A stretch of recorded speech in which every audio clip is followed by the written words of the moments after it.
Hello, അപ്പോൾ നമ്മൾ next പഠിക്കാൻ പോകുന്നത് ക്രെഡിറ്റ് പർച്ചേസ് ആണ്.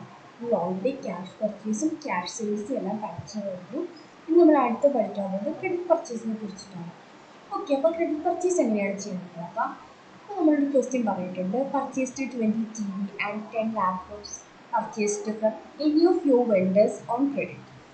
അപ്പോൾ ഇത് ചെയ്യാൻ വേണ്ടിയിട്ട് നമ്മൾ വെൻഡർ ആൻഡ് പർച്ചേസിൽ നിന്നും എൻ്റർ ബിൽസ് കൊടുക്കുക, അവിടുന്ന് ന്യൂ ബിൽസ്. ഈ വേയിലായിരിക്കും നമ്മൾ ക്രെഡിറ്റ് പർച്ചേസ് ചെയ്യുന്നത്. ഓക്കെ, നേരത്തെ നമ്മൾ ക്യാഷ് പർച്ചേസ് ചെയ്യുമ്പോൾ നമുക്ക് വെൻഡർ ഐ ഡി കൊടുക്കണം, ഡേറ്റ്, ഇൻവോയ്സ് നമ്പർ, പിന്നെ ക്വാണ്ടിറ്റി നമ്മൾ കൊടുക്കുന്നത് 20 ആണ്. പിന്നെ ഐറ്റം എന്താണ്, I D of T V, നമ്മുടെ ടി വി എന്ന് പറഞ്ഞ ഐറ്റത്തിൻ്റെ ഐ ഡി ആയിരിക്കും നമ്മൾ കൊടുക്കുന്നത്. പിന്നെ ജനറൽ ലെഡ്ജർ അക്കൗണ്ടിനകത്ത് എന്താണ്, ജനറൽ ലെഡ്ജർ ഓഫ് പർച്ചേസ്, പിന്നെ എൻ്റെ എന്താണ് laptop quantity and I D with general ledger of purchase. ഇത്രയും കൊടുത്തു കഴിഞ്ഞിട്ട് നമുക്ക് എന്ത് ചെയ്യാം, സേവ് ചെയ്യാം. അപ്പോൾ അതിൻ്റെ ഒരു ഡെമോൺസ്ട്രേഷൻ സ്ക്രീനാണ് നമ്മൾ കാണുന്നത്. അപ്പോൾ നമുക്ക് എങ്ങനെയാണ് ചെയ്യുന്നത് നോക്കാം.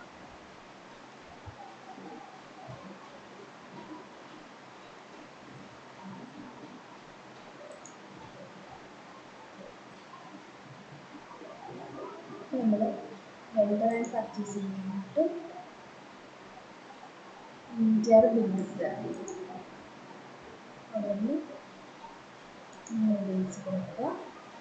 ഓക്കെ, ഒരു വെൻഡർ ഐ ഡി കൊടുക്കുക.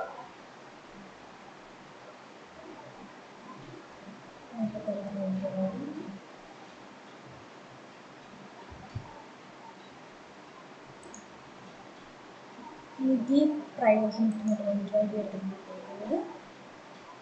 ഓക്കെ,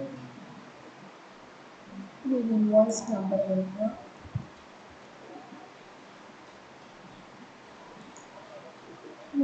ഡേറ്റ് കൊടുക്കുന്നത് 24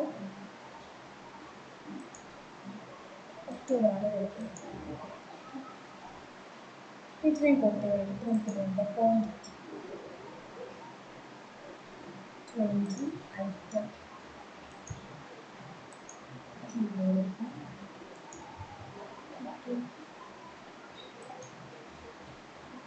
അടുത്തത്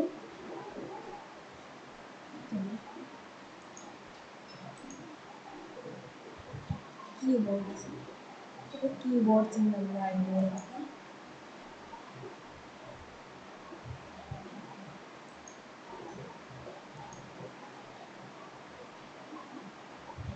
കീബോർഡ്സിന് ആഡ് കൊടുക്കാം.